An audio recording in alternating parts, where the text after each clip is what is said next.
Comment préparer une prédication puissante, mais d'une manière simple? Ah oui, beaucoup de gens disent, mais je ne suis pas pasteur, je n'ai jamais fait la théologie, mais on m'a demandé de préparer une prédication, je ne sais pas où commencer. Je vais d'abord te dire que tu peux prêcher, parce que Dieu veut que tous nous puissions annoncer la bonne nouvelle.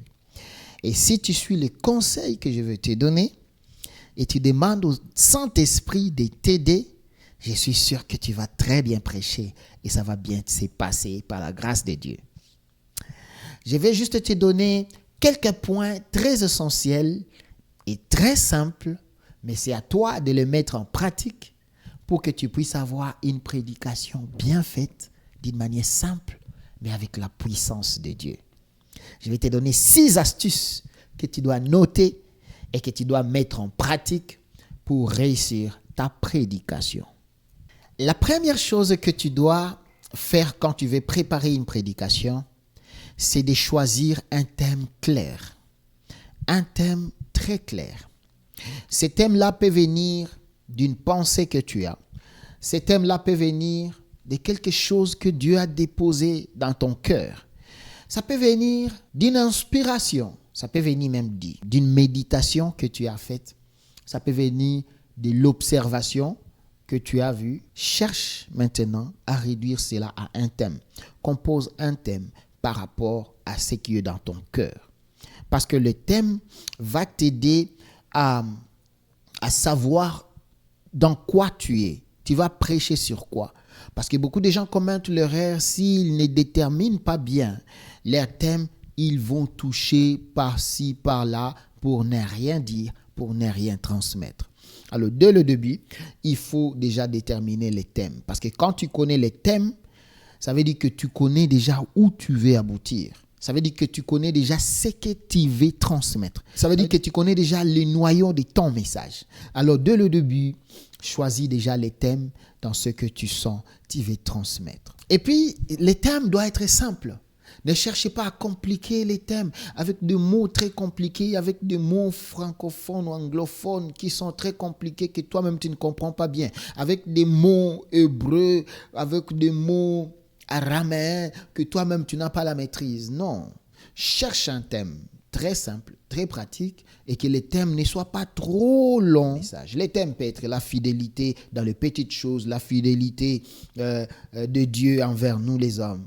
Ou les avantages de la fidélité. Je ne sais pas, tu peux prêcher sur l'honneur dans les ministères, tu peux prêcher sur rester au pied de Christ, rester au pied du Maître. Il y a beaucoup de thèmes. Ça dépend de ce que tu sens, tu veux transmettre. Alors, quand tu as les thèmes vont te pousser à chercher les textes. Les thèmes vont te pousser à chercher les références bibliques, à chercher les histoires, les gens qui ont vécu les choses que tu veux prêcher, que tu veux transmettre par rapport au thème. Les textes, nous cherchons cela avec précision quand nous connaissons déjà notre thème. C'est quand tu connais les thèmes que tu vas ouvrir ta Bible avec précision. C'est quand tu connais les thèmes que tu vas faire les recherches sur Internet ou dans ton téléphone avec précision.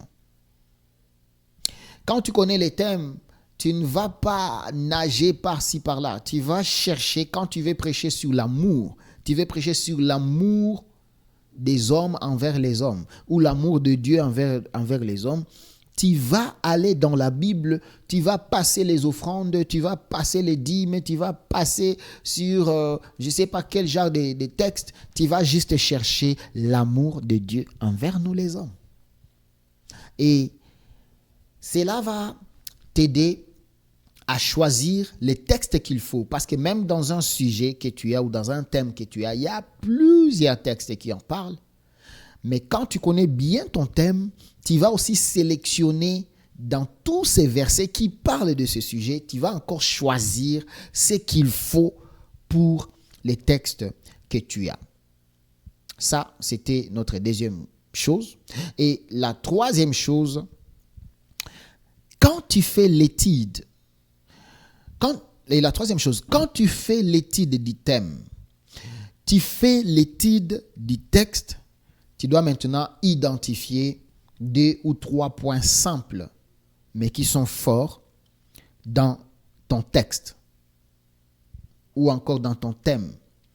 Tu vas trouver 2 ou 3 points, 4 points, peut-être même 5 points qui sont comme les clés. C'est comme les points forts de ton message. Là, je parle d'un message bien structuré. C'est-à-dire, tu trouves le point. Si tu veux parler, par exemple, tu veux parler si rester au pied du maître. Tu veux parler sur les rester au pied du maître. Tu étudies les textes, tu étudies les thèmes que tu veux exploiter. Et puis, tu vas maintenant prendre, par exemple, l'histoire de Marie et Marthe. Marie et Marthe qui étaient là au pied du maître. Et il y a une sœur qui est en train de préparer la nourriture. Elle se fâche même. Maître, pourquoi tu laisses ma sœur rester auprès de tes pieds au lieu de venir m'aider à préparer? Tu voulais prêcher sur rester au pied du maître. Maintenant, là, tu cherches quelques points essentiels que tu veux transmettre par rapport à ton thème, par rapport à ton texte. Et là, maintenant, tu peux donner, par exemple, sur les 3 points peut-être que nous pouvons tirer là, c'est sur les dangers de l'activisme ou les dangers de servir sans rester au pied du maître. C'est déjà un point. Deuxième point, tu peux donner sur la priorité de la présence. La priorité de la présence de Christ, où Marie a priorisé la présence de Christ qui allait servir, qui allait préparer la nourriture. Et Jésus a dit même, tu as choisi la bonne part. Donc, elle a priorisé la présence de Dieu. Tu vois, deuxième vérité que tu tires dans ces textes et dans ces thèmes. Et puis, troisième point, tu peux parler ici le choix de la bonne part. Choisir la bonne part. Il faut choisir du bon côté. Elle a choisi le bon côté. Et dans ton message, tu fais ces 3 points. Tu le développes. Tu entres en profondeur. Tu les as identifiés.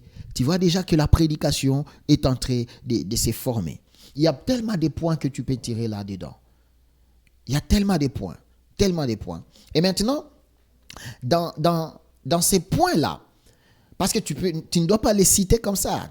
Tu dois encore les garnir, les nourrir. Tu dois nourrir ces points-là. Donc là, nous allons avoir même des vérités que tu peux donner par rapport à cela, que nous allons appeler comme 4e phase. C'est pour chaque point, il faut structurer. Il faut une structure simple dans chaque point. Ici, dans cette prédication, nous avons 3 points que nous avions localisés, mais dans chaque point, il faut structurer. Et là, maintenant, il faut penser dans le sens où tu cherches les problèmes dans chaque point, tu cherches les solutions dans chaque point, tu cherches les avantages de chaque point, tu cherches les désavantages et tu fais de ça, tu développes cela. Tu peux développer les avantages de rester au pied de Jésus ou de choisir la bonne part. Ça te donne déjà les points A, B, C, D.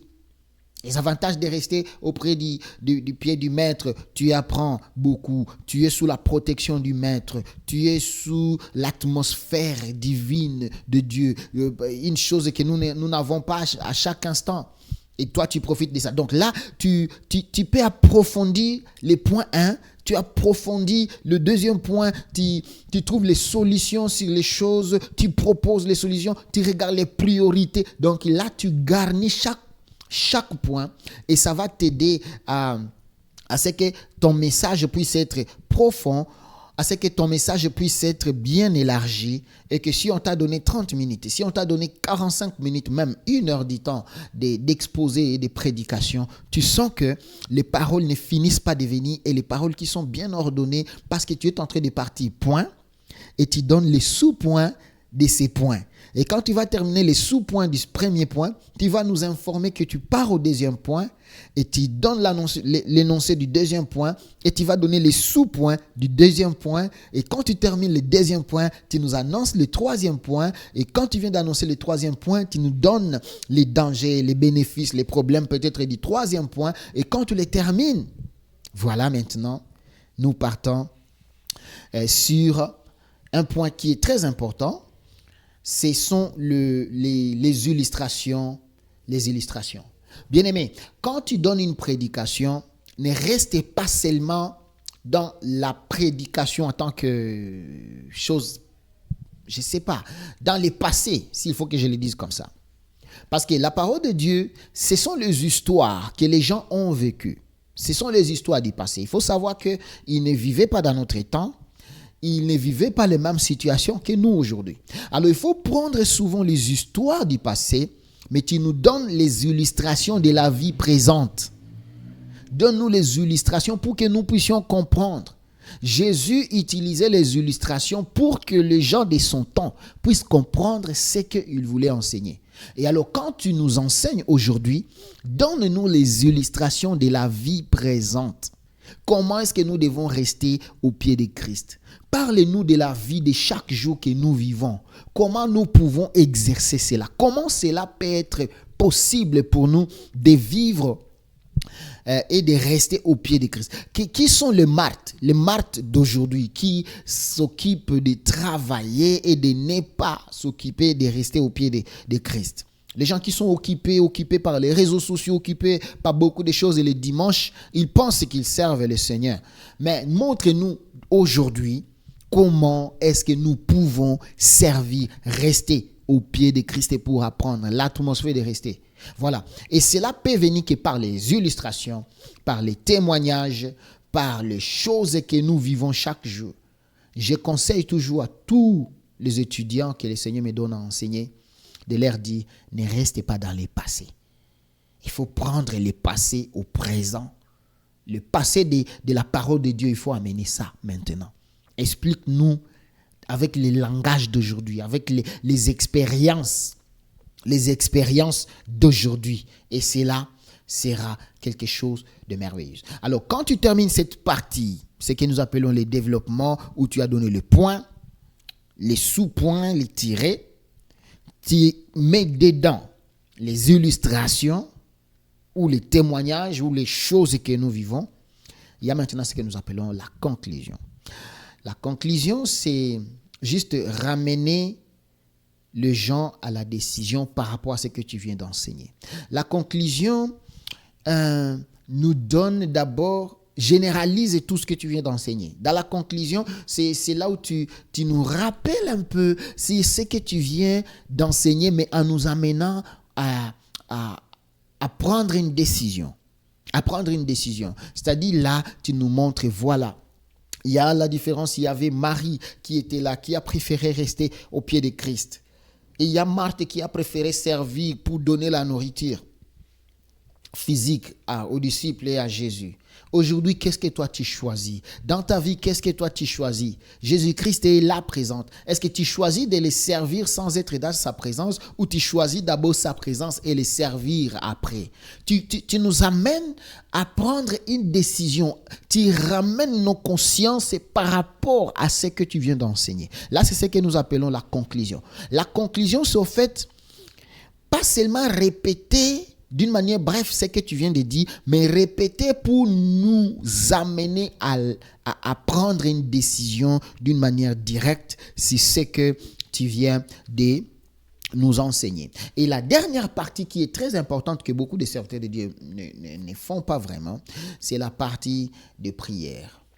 C'est la partie de nous amener à prier. C'est la partie où, on vient de prendre conscience, on veut prendre la décision, alors ne nous laisse pas comme ça. S'il y a moyen, conduis-nous à la prière, conduis-nous à prendre des décisions. Alors, ça peut être l'appel au salut, ceux qui veulent recevoir Jésus-Christ ou tu veux prier pour les gens, donne-le cette occasion. Ça peut être des gens qui ont des problèmes, qui veulent expérimenter la puissance de Dieu par rapport à ce que tu viens de prêcher, donne-le l'occasion de le faire. Si tu vas dire, inclinons nos têtes pour prier, alors laissez-nous, donnez-nous cette occasion d'incliner nos têtes et de prier, de parler à Dieu. Seigneur, nous ne voulons pas être des Marthe, nous voulons être d'abord des Marie. Si tu veux prier pour les malades, si tu veux, je ne sais pas, amener aux gens à se confesser, à se déverser devant le Seigneur pour dire, Seigneur, pardonne-nous pour notre attitude. Alors donne-nous cette occasion.